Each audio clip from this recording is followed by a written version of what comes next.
hintayin ko pa muna sanang mag-close itong Chinese pichay na tinanim ko. Gaya gunong sa palengke. Kaso parang malalanta na siya. So, ayan. Inarbis ko na lang siya para gawing kimchi. First time ko pa kasing magtanim ng ganito. Kaya inaaral ko pa. Nugasan ko muna para maalis-alis yung mga lupa-lupa niya bago ko siya, ayan, pinag-slice. And then, binalik ko siya sa lababo para isa-isahin ko para ma-sure ko na wala talagang mga nasamang insekto ba. And then, nung okay na, nilagyan ko na siya ng 3 dakot na asin. 3 dakot ang nilagay ko dyan. At nilagyan ko ng konting tubig.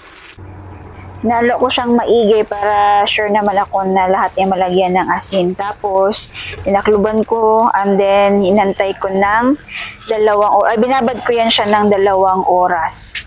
Tapos, habang binababad yan, sa kawali, naglagay ako ng 4 na kutsara na rice flour at saka 2 cup ng tubig. Tapos, sinalo ko muna bago ko nilagyan ng apoy hanggang sa maging paste siya.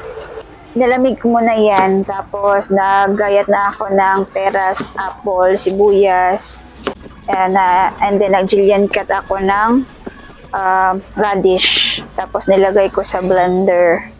Tapos pati yung paste na pinalamig, and then gochujang, dito ko niya nabili sa TikTok.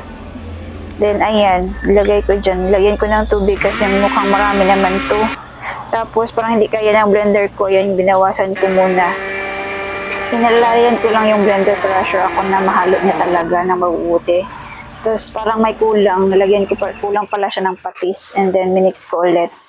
So yung okay na, ayan. So tinek ko yung pechay bagyo. So bendable na siya, so okay na yun. Piniga ko lang siya and then winash ng maigi. So, and then ayan, bilalik ko siya sa kaserola. Nilagyan ko ng radish, tapos nilagay ko na yung paste na ginawa natin. Ayan, so, minake sure ko lang talaga na malagyan lahat. Nung sure na ako nalagyan na lahat, so, ayan, nilagay ko na or transfer ko na siya sa isang container para ma-ferment natin siya for 2 days. So, syempre, nag-try ako ng fresh, yung hindi pa na-ferment. Nilagyan ko ng cling wrap para sure ako na sealed talaga siya. So, i-store natin siya sa room temperature for 2 days. Siyempre, tunay natin yung fresh para ma-differentiate natin kung anong difference niya sa na-ferment na. Ayan guys, 2 days na. So, tignan natin guys. So, ito na yung na-ferment natin. Well, actually, ang difference lang naman niya sa fresh is meron siyang konting asim at saka yung anghang niya medyo nangangagat na. Pero hindi pa din siya ganun kaanghang. Pero depende kasi yan sa inyo guys kung gaano kadami yung nilagay na gochujang or nilagyan nyo pa ba ng chili flakes. Kasi ako gochujang lang yung nilagay ko. So, hindi siya masyadong maanghang. Tapos, iba-iba pa din tayo ng taste buds, guys. Kasi yung first time kong nakakain ng kimchi, hindi ko pa siya masyadong na-appreciate.